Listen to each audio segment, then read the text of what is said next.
parabéns pelo filme, assisti hoje de manhã, gostei bastante. Teria muita coisa para falar, porque é um filme com várias camadas, né? Principalmente os personagens de vocês. E você já tem uma carreira extensa, né? Assim, com alguns bons anos aí já. Mas acho que essa é a primeira vez que vocês entraram nesse espaço realmente de protagonismo, principalmente no cinema, né? Principalmente a Maria aqui. Como é que foi para vocês receber esse protagonismo? Eu digo não só se preparar como atores, mas no pessoal também. Eu estava falando aqui algumas vezes já sobre o lugar de protagonismo que às vezes eu não encontrei nem na minha própria história de vida. Então, primeiro eu trabalhei muito na terapia e também entender que se essa oportunidade chegou para mim é porque eu sou merecedora dela. Então, eu vou mostrar profissionalismo, vou mostrar dedicação, vou mostrar estudo e eu acho que eu consegui passar o recado, graças a Deus, né? Passei o recado aí nesse filme e foi muito legal, foi uma oportunidade muito maneira.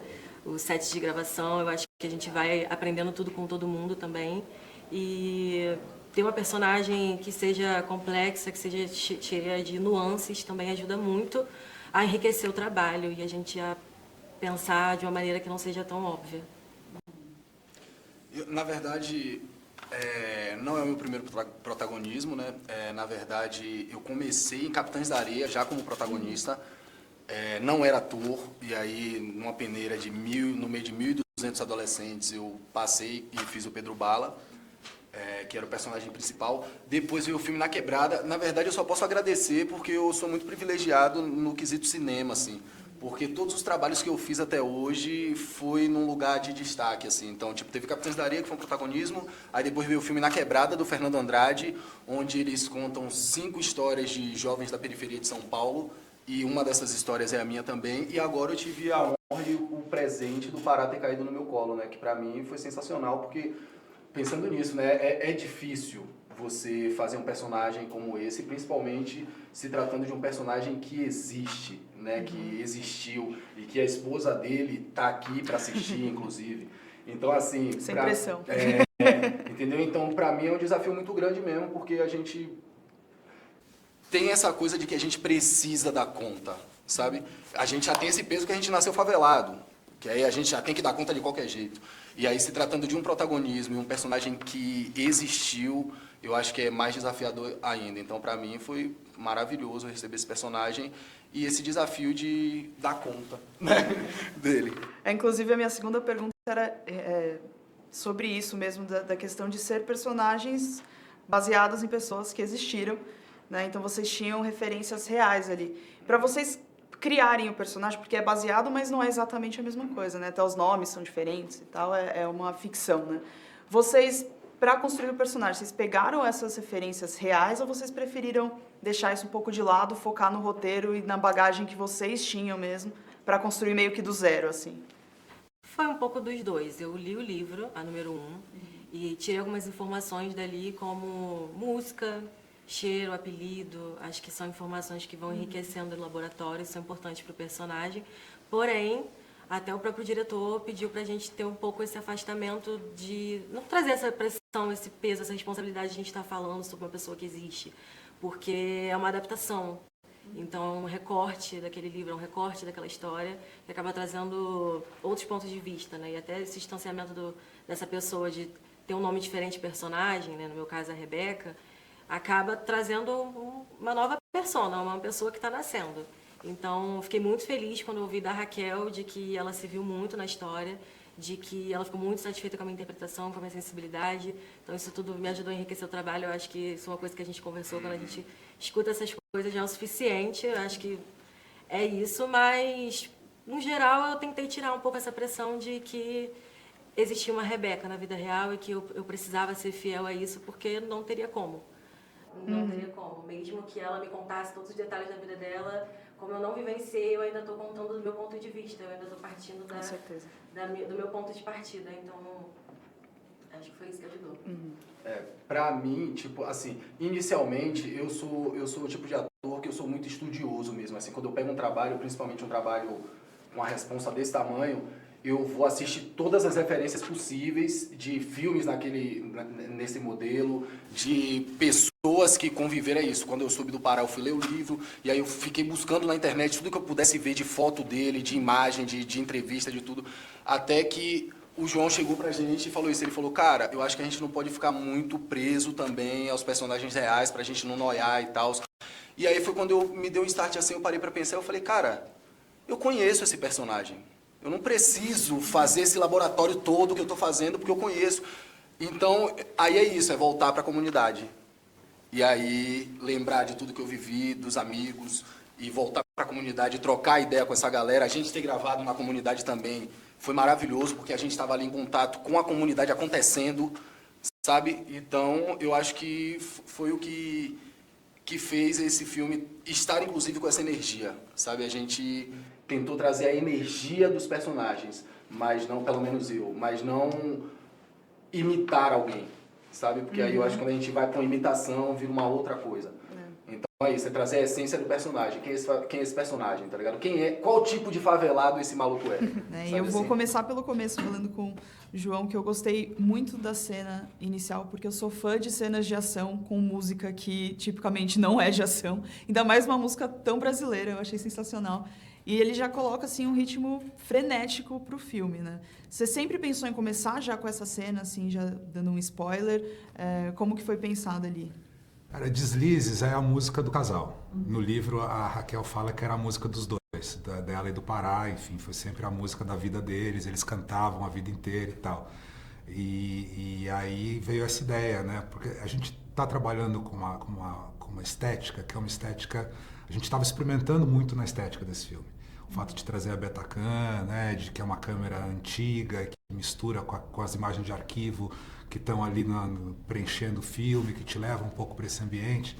E o filme tem essa proposta de experimentar uma linguagem, de tentar fazer um filme, quase um estudo de gênero mesmo, né, de como a gente poderia fazer um filme desse subgênero, né, que é o Favela Movie, né, de um jeito que ainda não tenha sido feito, ou que soe diferente do que vem sendo feito, porque às vezes parece que as produções estão todas muito parecidas hoje em dia, né? Parece que, pelo menos a fotografia, não digo nem os filmes, a fotografia eu sinto que tem um padrão de fotografia que se instaurou, né, muito por conta dos streamings também, né, e que de repente você não pode sair daquilo, né?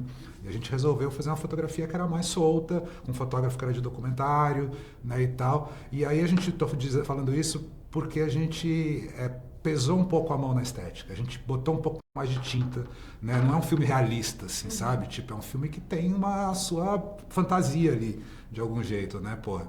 A mulher liga deslizes no gravador, entendeu? Solta uma bomba de fumaça vermelha e entra atirando no meio da bomba de fumaça vermelha num monte de polícia, entendeu? A proposta sempre foi essa, de ter essa cara meio de filme B dos anos 80, 90, filme de TV um pouco, alguns momentos eles são meio novela, entendeu? Então a gente estava experimentando, a gente não queria fazer aquela coisa daquele cinema de favela que é sisudo, que é aquela coisa muito realista, e que tem que ser muito fiel, que tem que ser igualzinho e que tem que ser não sei o quê. A gente meio que se libertou um pouquinho disso e experimentou, né? Eu acho que foi uma tentativa, uma experimentação, que precisa ter alguma coragem para fazer, porque para dar errado é fácil, né? Tipo, você nunca fez, dá certo, não vai, cara, vamos ver. Se der errado, deu. Aí a gente, né, enfim, paciência, né? Aí vamos ver o que o público vai achar, se deu certo ou se deu errado. Mas a gente fez essa receita, que era uma receita que a gente nunca tinha feito, com ingredientes muito bem escolhidos, mas que a receita, por melhor ingrediente que seja, você nunca sabe se vai ficar gostoso depois, entendeu? E aí, a sensação que eu tenho é que tá legal, tá rolando, assim, vamos ver o que o filme vai falar. Sim, não, eu acho que fica bem claro, assim, que foi filmado de uma forma diferente, né? Era uma das minhas perguntas que você respondeu, inclusive, que é essa questão de você ver, você mexeu com as texturas, com as cores, com tudo, assim, você vê que é um filme diferente, que está tentando um outro propósito. Eu achei que ficou muito legal e que encaixa ali, porque é uma história muito diferente também. E vem muito da estética do meu primeiro filme, que é o Picho. O Picho, ele tem uma coisa meio suja, meio selvagem um pouco, né? Uma câmera que balança mais do que o normal, né? Uma trilha que tem uma sujeira na trilha também, né? Então a gente tem nessa trilha, tem Fagner, tem Rosana com Amor e o Poder, e tem Baiana System, né? Com Saci, que eu acho maravilhoso, com Trop Killers, assim, pra mim é...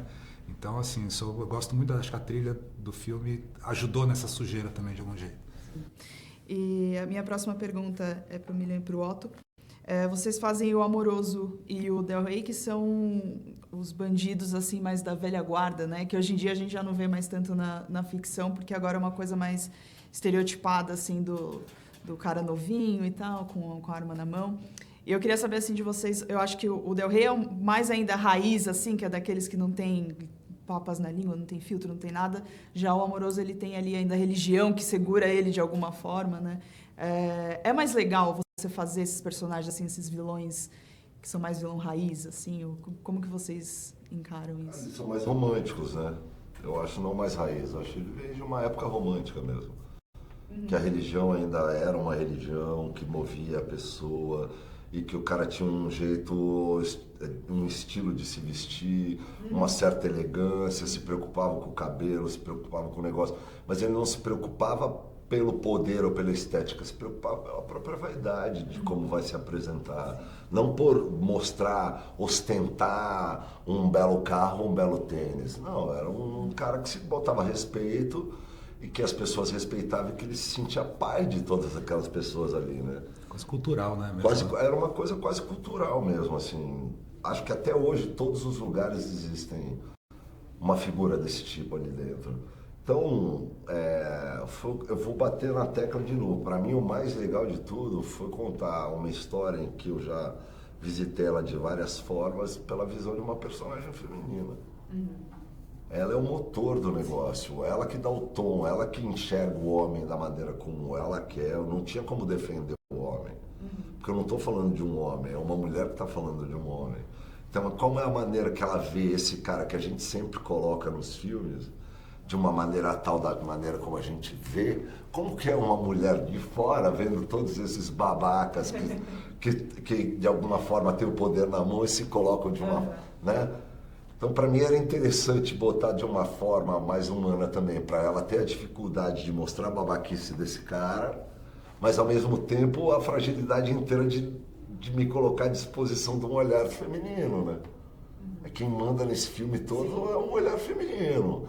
Um olhar feminino sobre o tráfico, sobre essa mudança de poder, sobre como era a mulher inserida dentro desse lugar, como era como ela via esses caras inseridos dentro das festas, né? Como era o comportamento desses caras. Pra gente é de um jeito, pra quem tá assistindo é totalmente outro. Com certeza.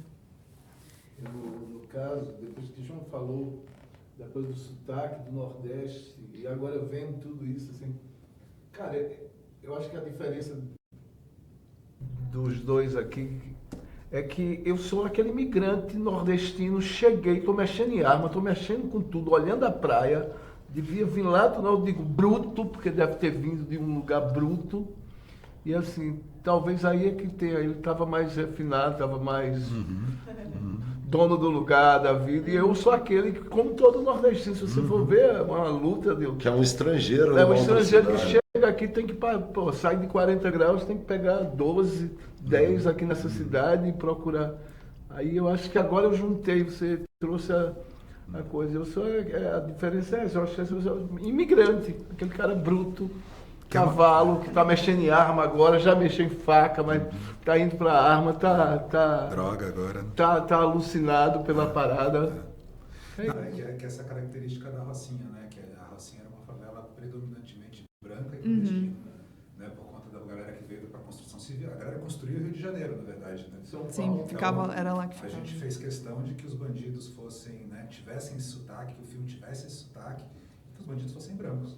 E quando você intensifica o coisa, fica mais bruto ainda, bruto.